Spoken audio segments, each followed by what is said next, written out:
I've always believed that true character reveals itself in how people treat those they think can't benefit them. My name is Emma Miller, and this is how I learned just how right that belief was. Growing up, my parents taught me the value of hard work and humility. My father was a janitor at a prestigious tech company, and my mother cleaned houses for wealthy families. They worked themselves to the bone to give me an education, often going without so I could have what I needed. Emma, sweetheart, my mother would say, her hands rough from years of scrubbing. Knowledge is the one thing nobody can take from you. Those words echoed in my mind as I worked my way through college, studying finance and computer science. By day, I attended classes. By night, I cleaned offices just like my father. But I had a secret that kept me going. I was developing a revolutionary financial algorithm that could predict market trends with unprecedented accuracy. During my final year, while most students were partying, I was perfecting my program. Then, one ordinary Tuesday morning, everything changed. My algorithm caught the attention of a major investment firm. They offered me $75 million for it, plus a position on their board. I accepted the deal but kept my wealth hidden. I continued living modestly, investing wisely, and growing my fortune quietly. That's when I met James. He literally ran into me at a small cafe where I was working on my laptop. Hot coffee splashed across the table, barely missing my computer. "Oh God, I'm so sorry," he exclaimed, frantically grabbing napkins. His genuine distress made me laugh. "It's okay," I assured him, helping to clean up. "I'm Emma."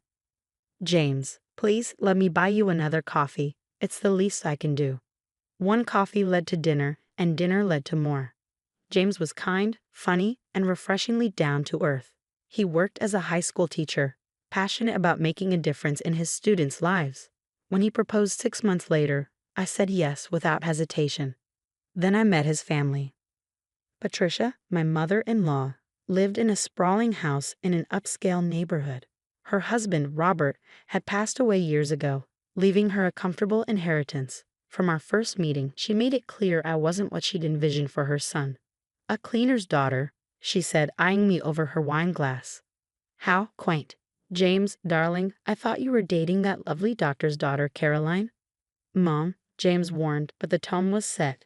At every family gathering, Patricia found ways to remind me of my place. She'd ask me to help the catering staff, claiming I feel more comfortable in the kitchen. When James defended me, she'd laugh it off as just trying to make Emma feel at home. Her daughter, my sister-in-law Amanda, was cut from the same cloth. A successful real estate agent, she never missed an opportunity to flaunt her success or remind me of my humble beginnings. "Emma, dear," she'd say with false sweetness, "I have some clients looking for a cleaning service. Should I give them your mother's number?" I took it all in stride, partly because I knew the truth about my wealth, but mostly because I wanted to see people's true colors. James would squeeze my hand under the table, whispering apologies for his family's behavior, but never truly standing up to them. What they didn't know was that I had plans of my own. I've been quietly buying properties throughout the city, including several in Patricia's prestigious neighborhood. The mansion next door to hers had been on the market for months, and through a series of shell companies, I acquired it for $12 million. The annual family reunion was approaching, a 3-day affair where relatives from across the country gathered at Patricia's house. This year, however, would be different. "James, honey," Patricia announced at dinner a week before the reunion, "I've arranged the guest rooms. You'll stay in your old room, of course. Emma can use the basement. We need the good rooms for family who actually contribute to our gatherings." James shifted uncomfortably. "Mom, Emma's my wife. And as my daughter-in-law, she should be grateful for whatever accommodation she receives." Patricia cut in smoothly. "Besides, with her background, she's probably used to much worse." I simply smiled and said, "The basement will be fine, Patricia." If only she knew what was coming. The reunion began on a Friday. Cars filled Patricia's circular driveway as family members arrived. I helped carry luggage, serve drinks, and endure the usual snide comments about my background. That evening, as everyone settled into their luxurious guest rooms, I made my way to the basement with my small suitcase. The basement was cold and musty, with a narrow cot set up in the corner. As I sat on the creaking bed, I heard laughter floating down from above. Patricia's voice carried clearly through the vents. "Can you believe she actually took the basement without complaint? I told James he should have married Caroline. At least she knows how to carry herself in proper society. More laughter followed. I checked my phone. One new message from my property manager. Everything is ready for tomorrow's inspection, Mrs. Miller. The mansion next door has been fully furnished according to your specifications. I smiled in the darkness. Tomorrow would certainly be interesting. Saturday morning dawned bright and clear. I woke early, my back aching from the basement cot, and made my way upstairs. The kitchen was already bustling with activity as Patricia directed the catering staff for the day's brunch. "Oh, Emma. Good. Since you're up, make yourself useful and help Maria with the dishes," Patricia commanded, not even looking in my direction. "And do try to stay out of sight when the guests arrive. We have some very important people coming today." I caught James' eye as he entered the kitchen. He looked pained but remained silent, reaching for his coffee. The familiar sting of his passive acceptance made me straighten my shoulders. Just a few more hours. "Actually," I said calmly, checking my watch, "I have an appointment this morning." Patricia's head snapped up. "An appointment? During our family reunion? How incredibly rude." "Now, Mom," James began weakly, but Amanda cut him off as she swept into the kitchen. "Mother, the Hendersons just pulled up. You know, the ones who bought that gorgeous mansion next door." She smirked at me. "They're my biggest clients this year. The sale was worth millions in commission." Patricia preened. "Wonderful. Emma, before you leave for whatever menial task you have planned, at least make yourself useful and help serve the Moses." I smiled. "I really must go. My real estate agent is waiting." "Real estate agent?" Amanda scoffed. "What, are you looking at studio apartments in the bad part of town?" The doorbell rang, and Patricia hurried to answer it, shooting me a warning look. I followed the group into the grand foyer, where a sophisticated woman in a sharp suit waited. "Good morning, Mrs. Miller," she said, smiling directly at me. "The mansion is ready for your final inspection." The room fell silent. Patricia's carefully crafted smile froze on her face. "There must be some mistake," she said with a forced laugh. "Emma isn't." "Emma Miller," I confirmed, stepping forward. "Owner of the mansion next door." Amanda's mimosa glass slipped from her fingers, shattering on the marble floor. "That's impossible. I handled that sale." "Through my shell corporation, yes," I said pleasantly. "I believe your commission check was quite substantial." James stared at me, his coffee cup suspended halfway to his mouth. "Emma, what's going on?"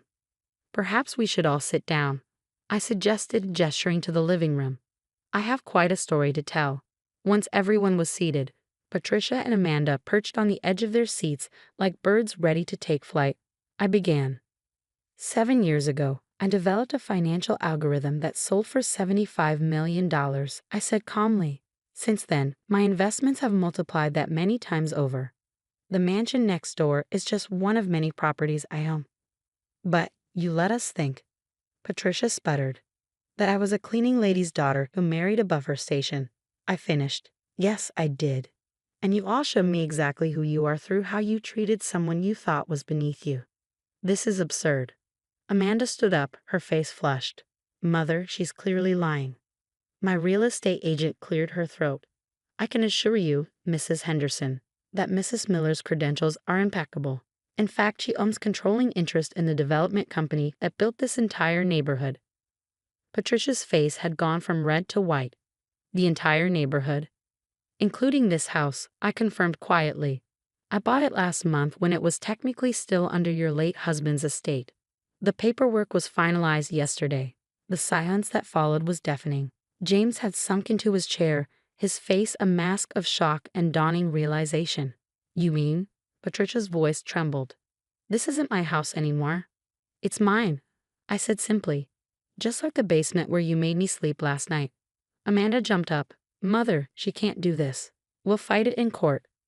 "You're welcome to try," I replied. "My lawyers have ensured everything is perfectly legal. But right now, I'd like you both to leave my house." "Leave?" Patricia gasped. "But where will I go? This is my home." "Was your home," I corrected. "Don't worry, I've arranged for temporary accommodations for you. There's a modest apartment available in the building where my parents used to work as janitors. I hear the basement unit is particularly cozy." The family gathering had devolved into chaos. Relatives whispered among themselves, some looking shocked, others secretly pleased to see Patricia's pride take such a fall. James finally found his voice. "Emma, why didn't you tell me?" he asked quietly. I turned to face my husband. "Would it have made a difference? Would you have stood up to your mother's treatment of me if you'd known I was wealthy? Because if money is what it takes to earn basic respect in this family, then we have bigger problems than where I sleep." The real estate agent cleared her throat. "Mrs. Miller, shall we proceed with the inspection of your new property?" "Yes," I said, standing. "Patricia, I'll have my staff help you pack. You have until tomorrow evening to vacate the premises." As I walked toward the door, Patricia's voice rang out, suddenly honeyed and pleading. "Emma, dear, surely we can discuss this. We're family, after all." I paused at the doorway, turning back to face her. "Family? Let's talk about family, Patricia. Last Christmas, you seated me at the children's table and told everyone it was because I wouldn't know how to behave at the adults' dinner. Last month, you accidentally excluded me from James' birthday celebration. And just yesterday, you made me sleep in a basement because you said I wasn't good enough for a real room." I didn't mean," she stammered. "Yes, you did," I said firmly. "You meant every slight, every insult, every attempt to humiliate me. You showed me exactly who you are, Patricia. Now I'm showing you exactly who I am." The sound of my heels clicking on the marble floor echoed through the silent house as I walked out, head held high. Behind me, I could hear Patricia's sobs and Amanda's angry protests, but I didn't look back. The following weeks were a storm of activity and emotions. Patricia and Amanda moved out as required, though not without drama. They hired lawyers, of course, but as my legal team had predicted, every transaction was ironclad. I moved into the mansion next door, leaving James to decide his own path. The distance gave me time to think about our marriage and what it meant to build a life with someone who couldn't stand up for you. One evening, about a month after the revelation, my security team alerted me to a visitor. James stood at my front door, looking more disheveled than I'd ever seen him. "Can we talk?" he asked quietly. I led him to my home office, a warm room filled with family photos, including one of my parents on their 30th anniversary. James' eyes fixed on it as he sat down. "I've been doing a lot of thinking," he began. "About everything. About us. I've also been seeing a therapist." I waited, letting him find his words. "I failed you, Emma, not just at the reunion, but every time I let my mother treat you like you were beneath us. I told myself I was keeping the peace, but really, I was just being a coward." "Yes, you were," I agreed softly. He winced but continued. "The thing is, I kept wondering why you didn't tell me about your success. Then I remembered last Thanksgiving when Mom made that comment about your father being just a janitor, and I laughed. I actually laughed." Tears formed in his eyes. "That's when you were going to tell me, wasn't it?" I nodded. "I had the papers in my bag. But watching you laugh at your own father-in-law, I realized that you were just like them." "I was," he admitted. "And that shame is mine to carry. But Emma, I want you to know what's happened since you left." He straightened in his chair. "I resigned from my teaching position at Brighton Prep." This surprised me. James had taught at the prestigious private school for years. "I took a job at Riverside High School instead," he continued. "It's in the neighborhood where you grew up. The kids there, they remind me of you. Brilliant, determined, just needing someone to believe in them. And your mother? I haven't spoken to her since she moved out. She and Amanda have been trying to rally the family against you, but it backfired." Cousin Sarah came forward about how Mom had treated her when she married beneath her station. Then Uncle Robert shared stories about her behavior toward his second wife. "It's like your courage in standing up to her gave others permission to speak their truth." I absorbed this information, noting the changes in James. He seemed more grounded, more present. "There's more," he said. "I've been volunteering at the community center where your mom used to work. Did you know they have a program teaching financial literacy to cleaning staff and janitors? I'm helping them expand it." "Why are you telling me all this, James?" "Because I want to earn back your respect," he said simply. "Not because you're wealthy, but because you're the same amazing woman who helped me grade papers until midnight and made soup when I was sick. I was too weak to deserve you before. I want to become someone who does." Before I could respond, my phone buzzed. It was a message from Patricia. "Your mother's at the apartment building," I told James. "She's demanding to speak with me." You don't have to go, he said quickly. Actually, I think I do. I found Patricia in the basement apartment where she now lived. The irony wasn't lost on either of us. Her designer clothes looked out of place against the concrete walls. Hello, Patricia. She turned, and I was struck by how different she looked. The carefully maintained facade had cracked, showing the insecure woman beneath. Emma, she said, then stopped, seeming to struggle with words. Finally, she whispered, I understand now. Understand what? What it feels like to be judged by where you live, to have people look down on you. Her hands trembled. Yesterday, I couldn't get a restaurant reservation because of my new address. I've been going there for 20 years. Feels awful, doesn't it? She nodded, tears spilling down her cheeks. I've been horrible, not just to you, but to so many people. Living here, being treated the way I treated others, it's opened my eyes. That was the point, I said quietly. She looked up sharply. You mean, this wasn't just revenge? Revenge would have been making you homeless. This was about education. Patricia sank onto the small sofa. I've lost everything. My home, my social standing, my son. You haven't lost James, I corrected. He's choosing to be his own man for the first time. Whether you lose him permanently depends on whether you can accept that change. And you? She asked hesitantly. Have I lost you as a daughter-in-law? I studied her carefully. That depends on you too, Patricia. Real change takes more than a few weeks of humility. Will you help me? She asked softly. I don't mean financially. I mean help me learn to be better. It was the first time I'd ever heard genuine vulnerability in her voice. 6 months later, I hosted a dinner party. Patricia was there, wearing a simple dress rather than her usual designer labels. She helped in the kitchen not because anyone asked her to, but because she wanted to. Amanda came too, having recently started volunteering at a women's shelter, a requirement I'd added to her lease when she asked to rent one of my properties. James and I were still working on our marriage, taking things day by day. He'd proven his commitment to change not through grand gestures, but through consistent actions and unwavering support. As we sat down to dinner, I looked around the table. My parents were there, my father deep in conversation with James about the financial literacy program, which had expanded to 3 more community centers. My mother and Patricia were exchanging recipes, their previous class barriers dissolved. Emma, Patricia said during dessert, I wanted to thank you. For what? For teaching me that true worth isn't about where you live or what you own. It's about how you treat people.